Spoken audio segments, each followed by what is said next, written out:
అందరికీ నమస్కారం. మీరు వినబోతున్న కథ సఖి పెళ్లి నుండి ప్రేమ వరకు 26వ భాగం.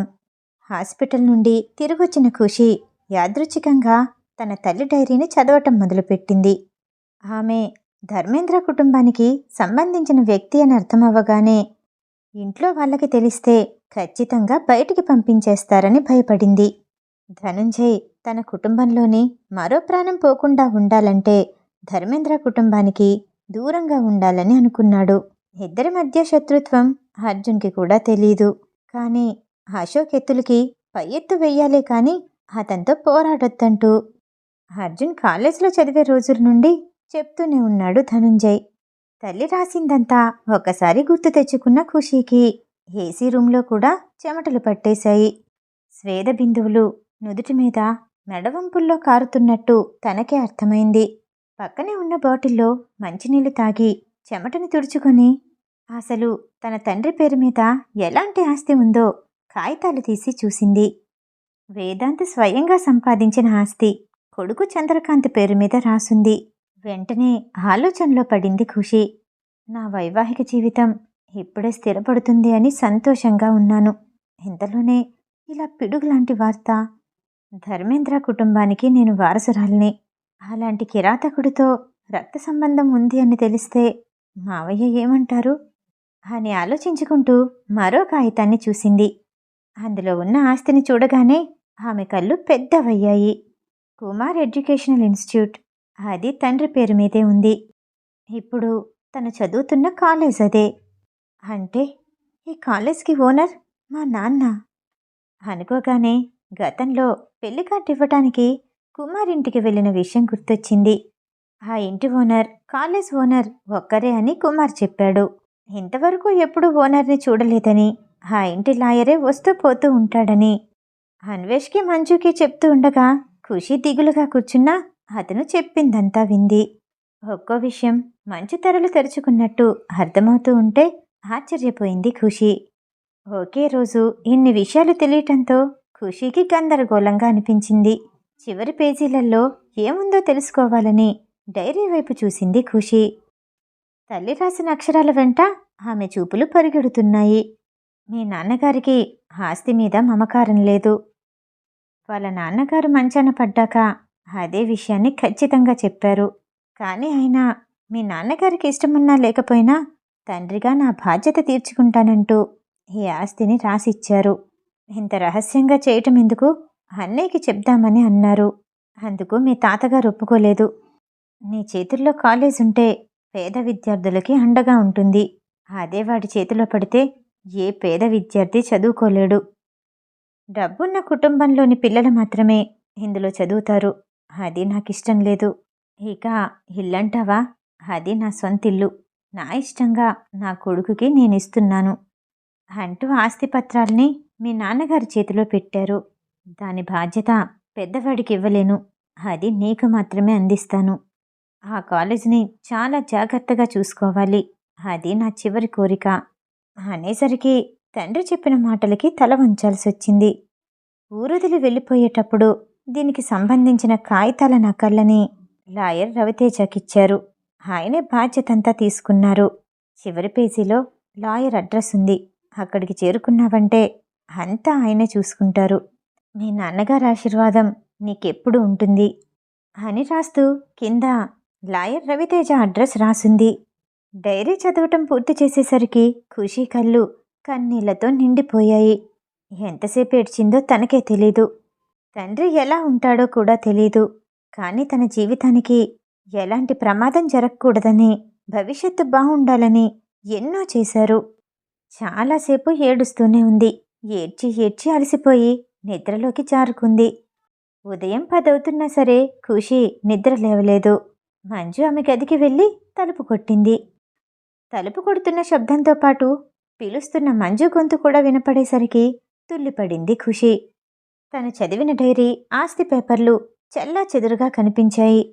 వాటన్నిటినీ గబగబా బాక్సులోకి సర్దేసి ఆ బాక్స్ ఎవ్వరికీ కనిపించకుండా రహస్యంగా దాచిపెట్టి అప్పుడే మంచం మీద నుండి దిగినట్టు వెళ్ళి తలుపు తీసింది. ఏమైంది ఖుషి, దున్నపోతుని కరిసొచ్చావా? ఇప్పుడు 10 అవుతుంది. ఇంకా నిద్ర లేవలేదు. ఫ్రెష్ అప్ అయ్యిరా, తిందాం అని అనగానే వెంటనే తల ఊపింది ఖుషి. ఖుషి విచిత్రంగా ప్రవర్తించటంతో మంజు కనుబొమ్మలు ముడుస్తూ నువ్వు బానే ఉన్నావా అని మళ్ళీ అడిగింది. వదినా, నేను బానే ఉన్నాను. 5 నిమిషాల్లో వస్తాను అంటూ మంజుని పంపించి దీన్ని ఎలా మొదలు పెట్టాలి, తర్వాత ఏం చెయ్యాలని ఆలోచిస్తూ ఉండగా కుమార్ గుర్తొచ్చాడు. వెంటనే అతనికి ఫోన్ చేసింది. కుమార్ అన్నయ్య, నాకు సహాయం కావాలి. ఏంటి అన్నది నీకిప్పుడు వివరించలేను. రేపు కాలేజ్కి వచ్చాక మొత్తం చెప్తాను అని ఖుషి అనగానే ఏమైంది ఖుషి, ఏంటో చెప్పు అన్నాడు కుమార్. నువ్వుంటున్న ఇంట్లో ఉంటున్నారే, ఆ లాయర్ పేరేంటి అడిగింది. అదా, లాయర్ రవితేజ గారు. ఎందుకు? ఆ పేరు వినగానే తండ్రి చెప్పిన లాయర్ అతనే అని ఖుషీకి అర్థమైంది. నాకు ధర్మేంద్ర కుమార్ గురించి కొన్ని వివరాలు కావాలి, చెప్పగలవా ఖుషి అడిగేసరికి అతనెవరు, ఇంతవరకు నేను అతన్ని కలవనే లేదు. ఎవరినైనా అడిగి తెలుసుకోనా అన్నాడు కుమార్. ఎవరినూ అవసరం లేదు, లాయర్ని అడిగితే చెప్తారు. నా కోసం ఒక్కసారి ప్రయత్నించన్నయ్యా, రవితేజ గారిని అడుగు అని ఖుషి అనగానే సరే, అదంతా నేను చూసుకుంటాను, తెలుసుకున్నాక ఫోన్ చేస్తాను అని కాల్ కట్ చేశాడు కుమార్. ఇదే మొదటి అడుగు అని ఖుషి అనుకుంటూ కింద హాల్లోకి వెళ్ళబోతూ ఉండగా ఇంకా ఎంతసేపు, కడుపులో ఎలుకలు పరిగెడుతున్నాయి, త్వరగా రా అని బాధగా తమిళంలో ఓ పాట పాడుతూ ఖుషిని పిలిచింది మంజు. నీకు తెలుగు పాటల కంటే తమిళం పాటలే బాగా వస్తున్నాయే అని ఎదురుగా కూర్చున్న చందన నవ్వుతూ అంది. ఖుషి మొహం వడిలిపోయిన పువ్వులా కనిపించింది. ఏమైంది, ఆరోగ్యం బాలేదా, అలా ఉన్నావు అడిగింది చందన. అదేం లేదు, రాత్రి సరిగ్గా నిద్రపోలేదు, అందుకే ఆలస్యంగా లేచాను, నీరసంగా అనిపిస్తుంది అంటూ మంజు పక్కనే కూర్చుంది. అదే సమయానికి కుమార్ రవితేజ ఇంటికి చేరుకున్నాడు. లోపలికి వెళ్తుండగా హాల్లో పెద్ద వయసు వ్యక్తి కనిపించాడు. అతను కుమార్కి బాగా తెలిసినతను. అతన్ని చూసి నవ్వుతూ దగ్గరికి వెళ్ళి ఎలా ఉన్నారు కేకే సార్ అంటూ పలకరించాడు. అతను కుమార్ వస్తున్న వైపు చూసి నువ్వా కుమార్, ఎలా ఉన్నావు? నాకు వయసైపోయింది, దేవుడి పిలుపు కోసం చూస్తున్నాను.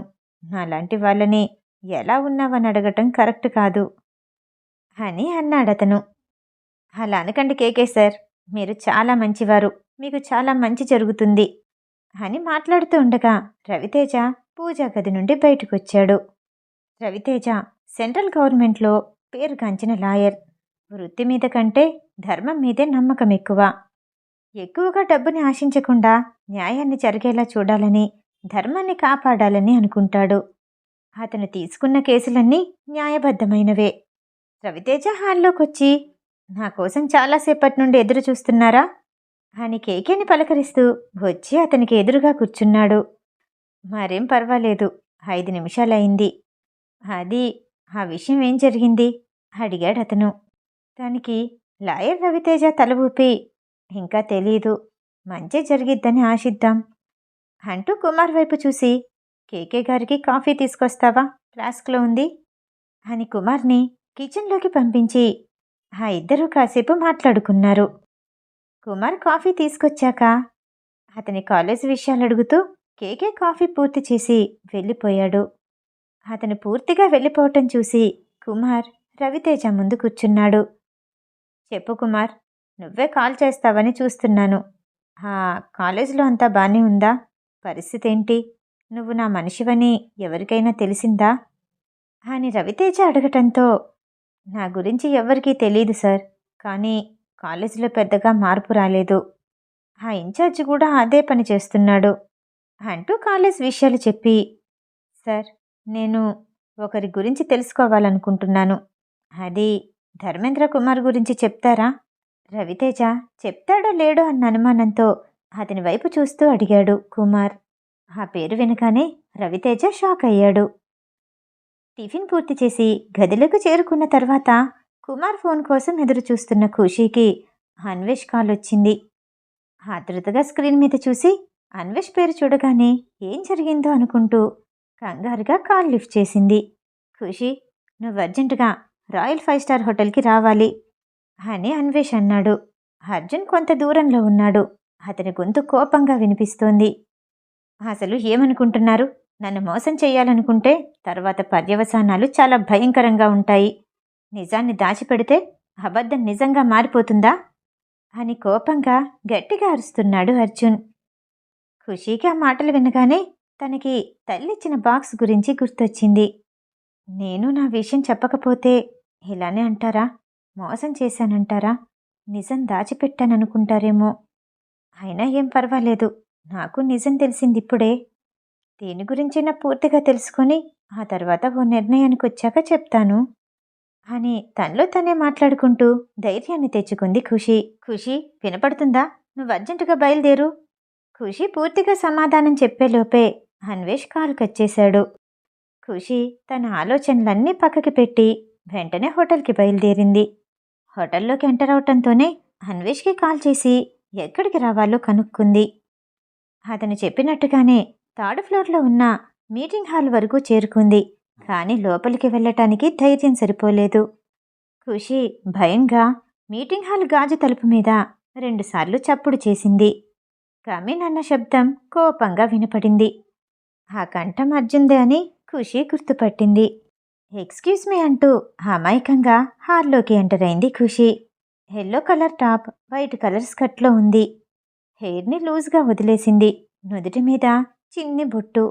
ఆమె ఎలా ఉన్నా సరే అర్జున్ కంటికి చాలా అందంగా కనిపిస్తుంది. మనసుకి ప్రశాంతతనిస్తుంది. ఆమె వైపు చూపు తిప్పుకోకుండా అలానే చూస్తున్నాడు అర్జున్. అర్జున్ ఒక్కడే కాదు, మీటింగ్ హాల్లో ఉన్న ప్రతి ఒక్కరు కూడా కనురెప్పలు వేయకుండా అలానే చూస్తూ ఉండిపోయారు. అందరికంటికి నిజంగానే దేవత దిగి నడిచొచ్చినట్టు అనిపించింది. రాశి కూడా అదే హాల్లో ఉంది. ఆమెతో పాటు మరికొంతమంది మోడల్స్ కూడా ఉన్నారు. కానీ ఎవరిని పట్టించుకునే పరిస్థితిలో లేదు రాశి. అర్జున్ బలవంతంగా ఖుషి మీద నుండి చూపు తిప్పుకొని ప్రొజెక్టర్ ఆన్ చేయగానే మోడల్స్కి అందరికీ చూపిస్తూ ఓ వీడియో ఆన్ చేశాడు. మంచం మీద ఓ అమ్మాయి కాళ్ళు చేతులు కట్టేసి పడుంది. ఆమె ఒంటి మీద గాయాలు, పెదవి చిట్లి రక్తం కారుతోంది. అర్జున్ ఆ వీడియోని చూస్తూ, అందరూ గుర్తుపట్టే ఉంటారు. ఎన్ని రోజులు మీతో కలిసి పనిచేసిన మోడల్. గంట ముందు మంచి శాలరీతో వేరే అవకాశం వచ్చింది, వెళ్ళిపోతానంది. అదిగో ఆ మంచం మీద అలా పడుంది. నన్ను మోసం చెయ్యాలని ఎవ్వరనుకున్నా వాళ్ళకి ఇదే గతి పడుతుంది.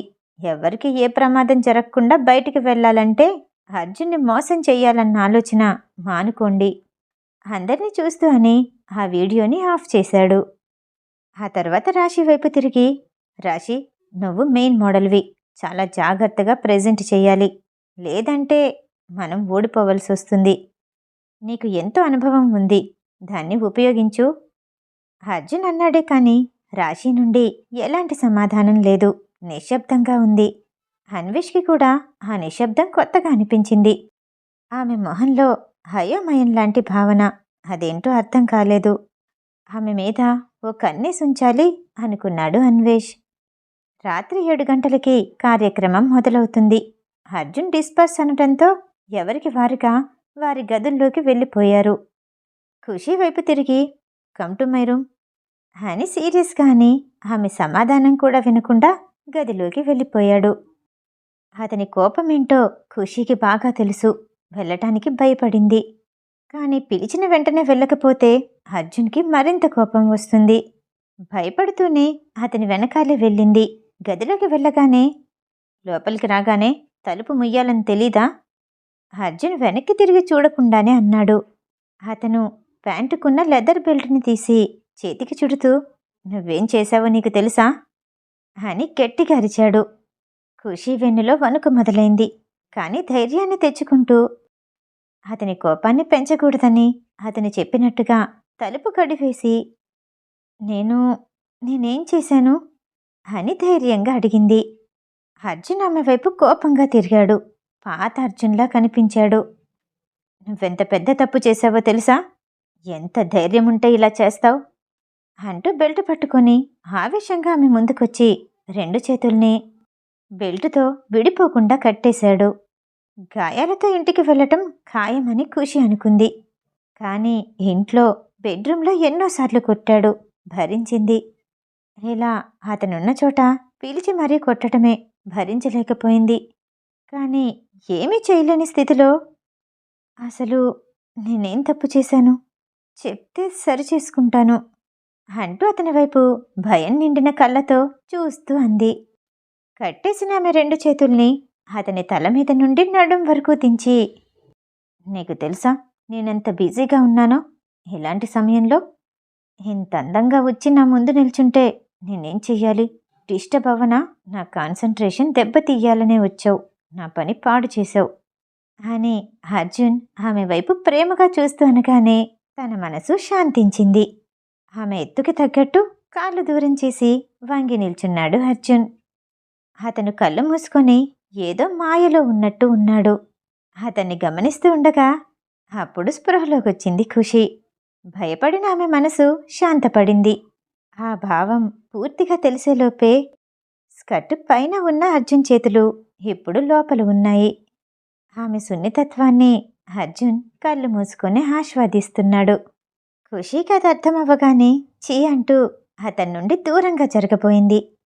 అతని నడుం చుట్టూ ఉన్న ఆమె చేతులు బెల్టుతో కట్టేసి ఉండటంతో అర్జున్ వచ్చి ఇంకా ఆమెకి దగ్గరగా వాలిపోయాడు. అతను మత్తులోనే ఉన్నాడు. ఆమెని వదలటం లేదు.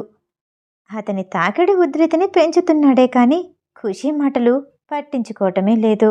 ఖుషీ తలెత్తి అతని బొగ్గని గట్టిగా కొరికేసింది.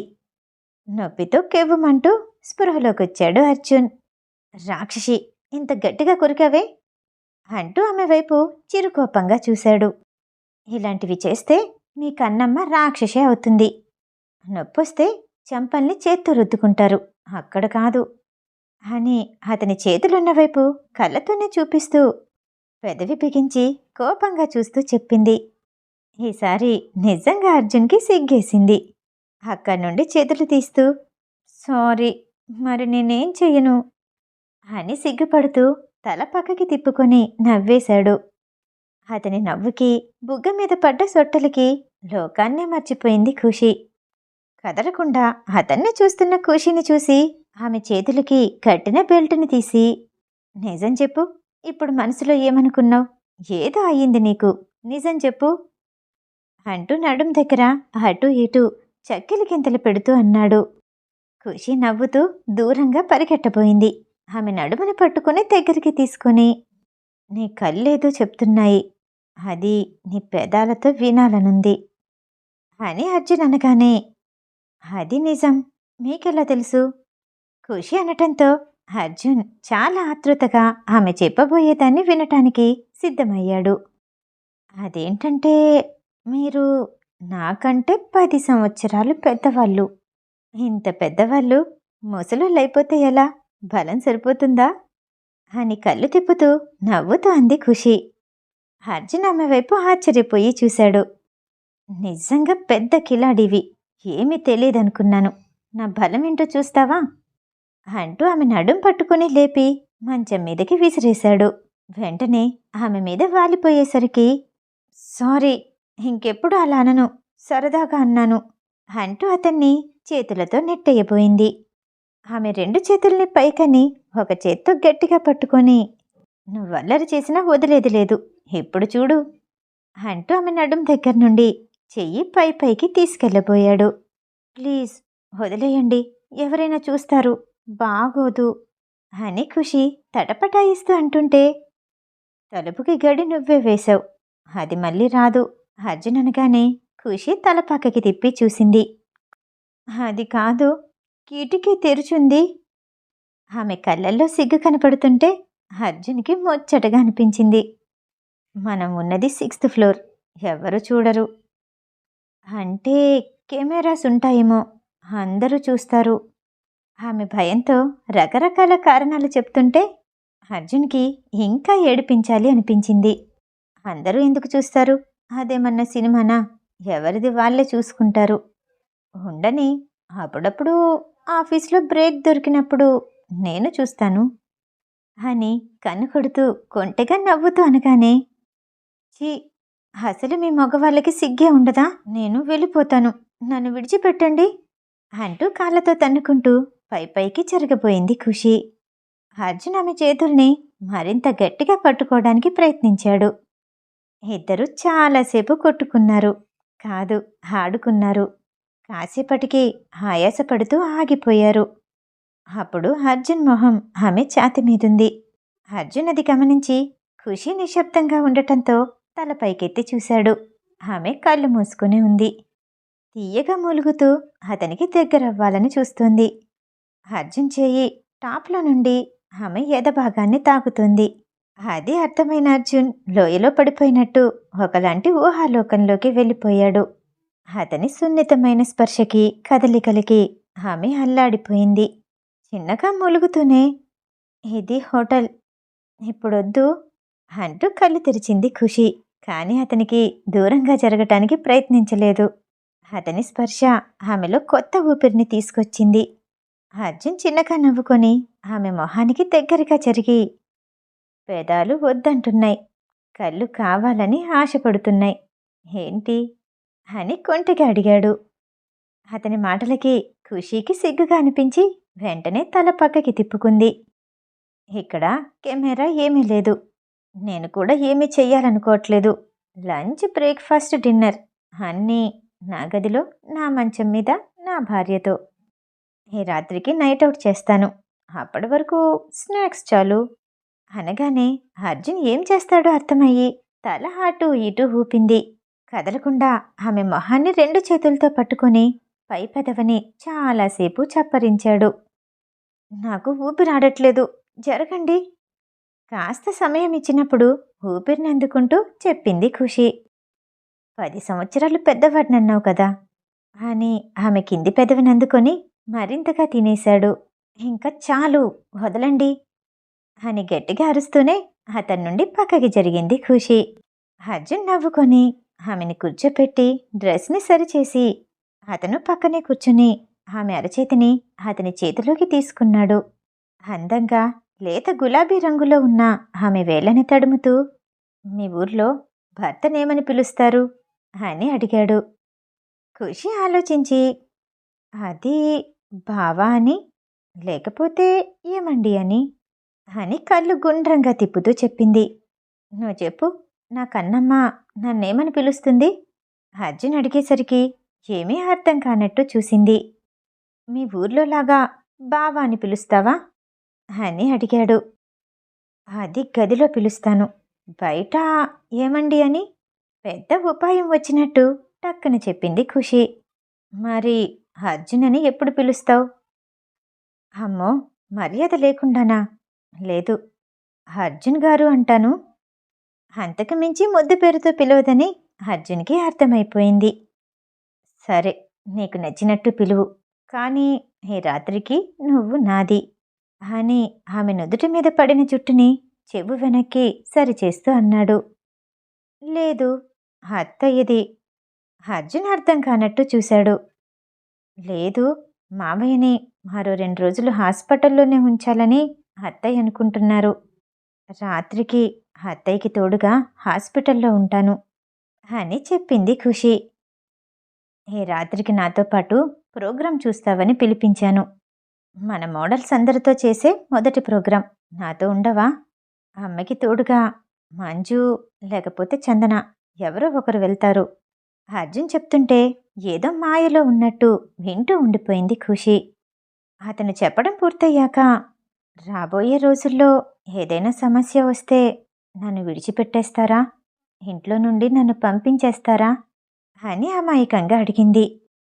అర్జున్ ఆమెని హఠాత్తుగా కౌగిలించుకొని, అలా అనకు, నేను తట్టుకోలేను. నువ్వు నన్ను విడిచిపెట్టేస్తానన్నా నిన్ను చంపేస్తాను. నీతోనే ఉంటాను. నువ్వు నాది, నా కోసమే పుట్టావు, నా దానివి అని ఆమెని గట్టిగా హత్తుకున్నాడు.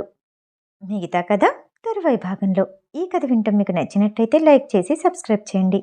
మళ్ళీ రేపు కలుద్దాం. నమస్తే.